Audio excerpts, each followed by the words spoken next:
الحمد لله رب العالمين والصلاة والسلام على سيد الأولين والآخرين أما بعد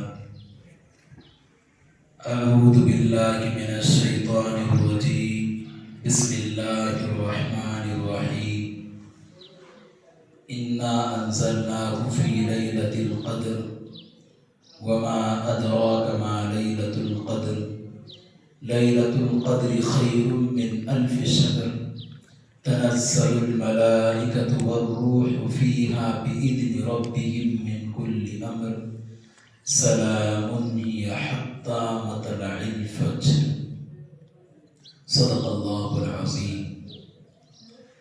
قال النبي صلى الله عليه وسلم من قام ليلة القدر إيمانا واحتسابا غفر له ما تقدم من ذنبه او كما قال عليه الصلاۃ والسلام.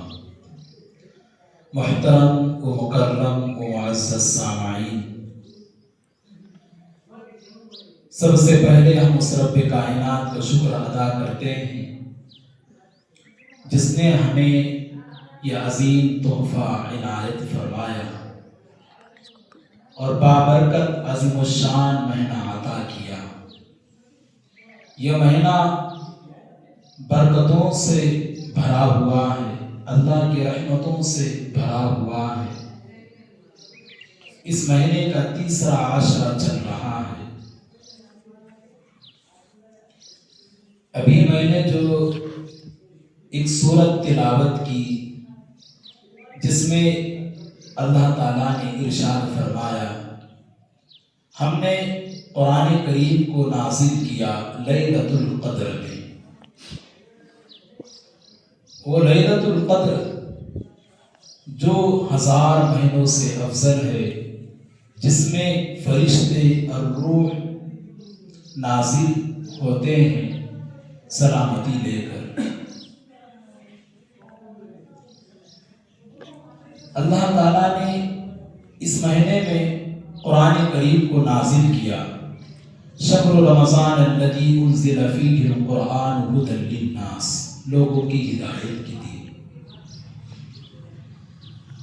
اور اس مہینے میں خاص کر ایک رات ہے جسے ہم شب قدر کے نام سے جانتے ہیں. جیسا کہ قرآن کریم کی اس سورت میں اللہ تعالیٰ نے فرمایا انا انزلناہ فی لیلۃ القدر.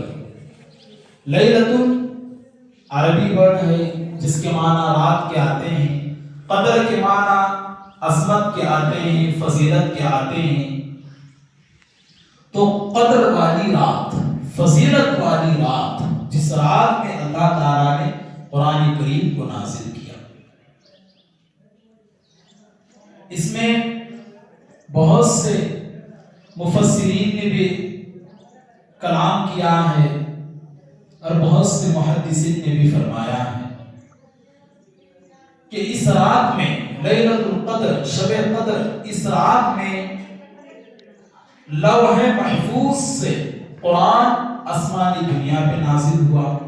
پھر وہاں سے اللہ کے رسول پر وحی کے ذریعے تھوڑا تھوڑا نازل کیا گیا. جیسا کہ پہلی وحی جو غار حرا میں نازل ہوئی، اقرأ بسم ربک الذی خلق.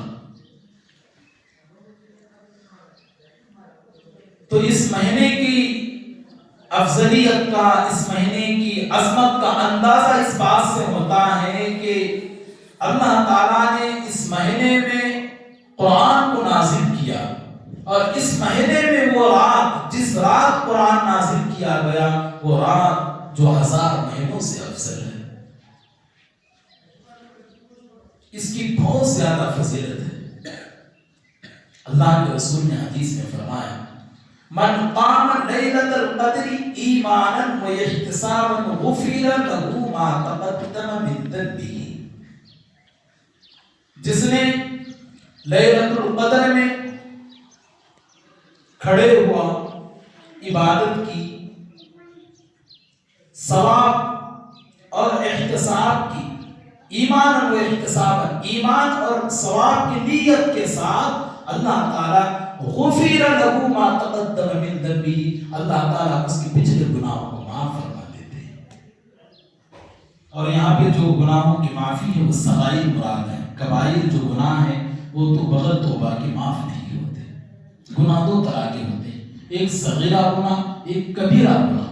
صغیرہ گناہ جہاں جیسا کہ اللہ کے رسول نے حدیث میں فرمایا من صام رمضان ایمانا واحتسابا غفر له ما تقدم من ذنبه، جس نے رمضان کے روزے رکھے ایمان اور احتساب کے ساتھ، اللہ تعالیٰ اس کے پچھلے گناہوں کو معاف فرما دیتے ہیں۔ ومن قام رمضان ایمانا واحتسابا غفر له ما تقدم من ذنبه، اسی طرح سے جس نے رات کی تراویح پڑھی ایمان اور ثواب کی نیت کے ساتھ، اللہ تعالیٰ اس کی بھی پچھلے گناہوں کو معاف فرما دیتے ہیں۔ ومن قام لیلۃ القدر ایمانا واحتسابا غفر له ما تقدم من ذنبه، جس نے لیلۃ القدر میں، شب قدر میں اور جو فضیلت والی رات ہے اس رات کی عبادت کی ایمان اور ثواب کی نیت کے ساتھ، اللہ تعالیٰ اس کی بھی پچھلے گناہوں کو معاف فرما دیتے ہیں۔ اب یہ رات جو 1000 مہینوں سے افضل ہے وہ کون سی رات ہے؟ اب اس رات کو تلاش کرنے کا حکم دیا گیا ہے۔ وہ رات رمضان المبارک کا تیسرے عاشرے میں 5 طاق راتوں میں سے ایک رات ہے۔ اب اس میں علامہ ابن تیمیہ ان کا ایک قول ہے، انہوں فرماتے ہیں کہ جو رات جمعرات کی رات، جیسا کہ گزشتہ رات گزری طاق رات ہو، 23ویں شب تھی، 22واں روزہ 23ویں رات، اور وہ جمعرات کی رات تھی جو جمعہ سے لگ کر تھی نا، تو ممکن ہے قریب ہے جو شب قدر ہو، وہ لیلۃ القدر ہو، وہ عظمت والی رات ہو۔ تو یہ 5 راتوں کو جو طاق راتیں ہیں 21 23 25 27 29، تو ان راتوں کو یہ جو طاق راتیں ہیں ان طاق راتوں میں تلاش کرنے کا حکم ہے۔ اب یہ جو فضیلت والی رات ہے جس کی فضیلت اللہ تعالیٰ نے بتا دی، اس میں قرآن نازل کیا گیا اور وہ 1000 مہینوں سے افضل ہے۔ اللہ کے رسول نے کہا ایمان اور احتساب کے ساتھ اس رات میں جو عبادت کرے گا اللہ تعالیٰ اس کے پچھلے گناہوں کو معاف فرمائیں گے۔ اب اس کی فضیلت معلوم ہو گئی، اس میں عبادت کرنے کا کتنا زیادہ ثواب ہے وہ معلوم ہو گیا۔ اب اس میں جو عبادت کرے گا ایمان احتساب کے ساتھ، رات میں عبادت کرے گا، اللہ کا ذکر کرے گا، تہجد پڑھے گا، نمازوں کی پابندی کرے گا، قرآن مجید کی تلاوت کرے گا، تو یقیناً وہ رات اس کے لیے بہت فائدہ مند ثابت ہوگی۔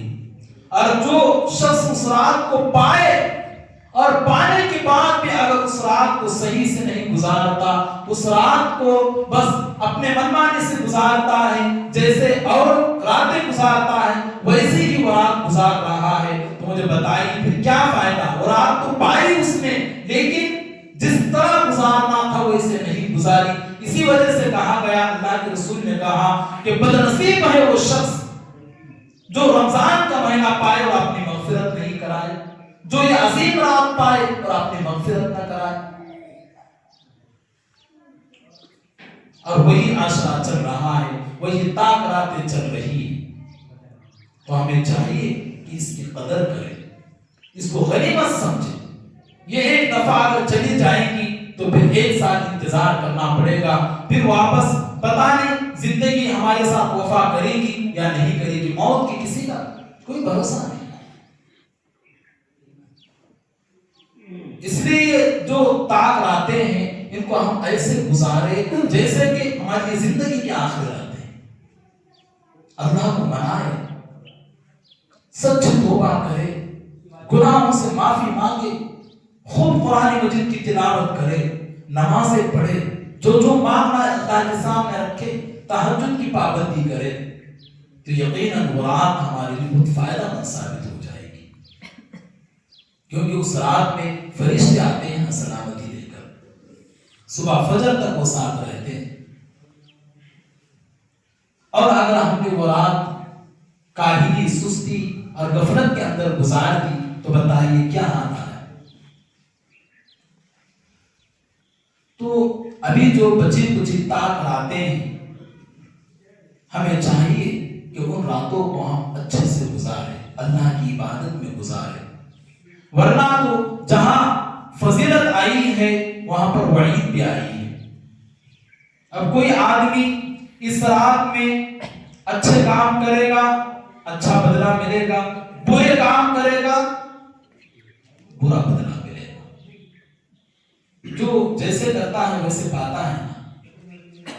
اب اتنی عظیم رات کسی کو مل جائے اور وہ رات کو اگر کاہلی، غفلت کے ساتھ، موبائلوں کے استعمال کے ساتھ غلط کاموں میں گزار دے، گناہ کے کاموں میں گزار دے تو اس کا گناہ بھی ڈبل ہوگا۔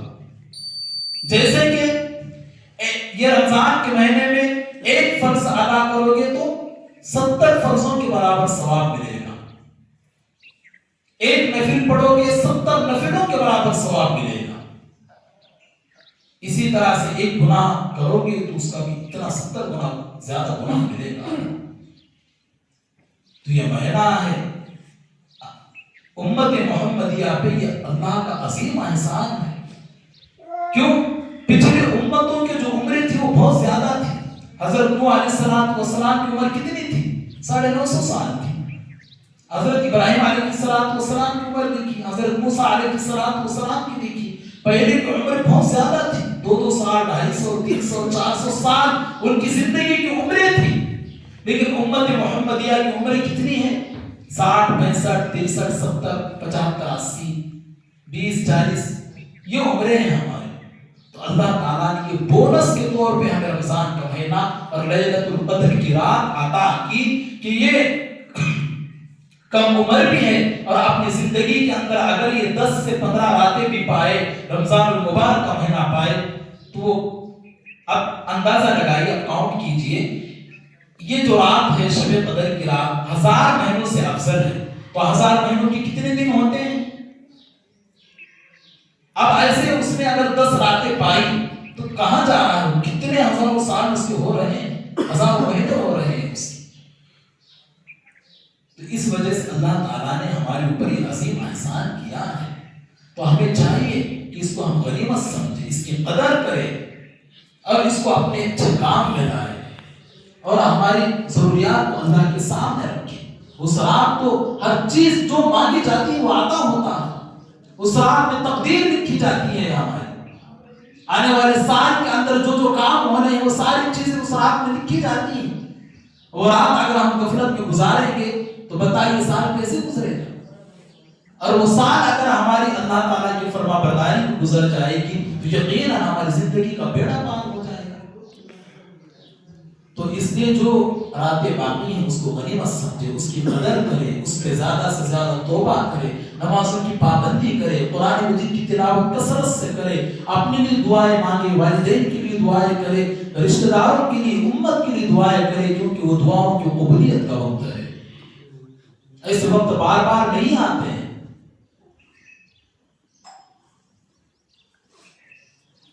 تو ایسی رات یہ اللہ کی جانب سے عظیم تحفہ ہے۔ عقل مند انسان وہ ہے، کامیاب انسان وہ ہے جو اس تحفے کو غنیمت سمجھ کر اس کا فائدہ اٹھاتا ہے، اور محروم بدنصیب وہ شخص ہے جس نے اس رات کو پائی دی، اپنی مغفرت نہیں کرائی اس نے اللہ کے پاس سے،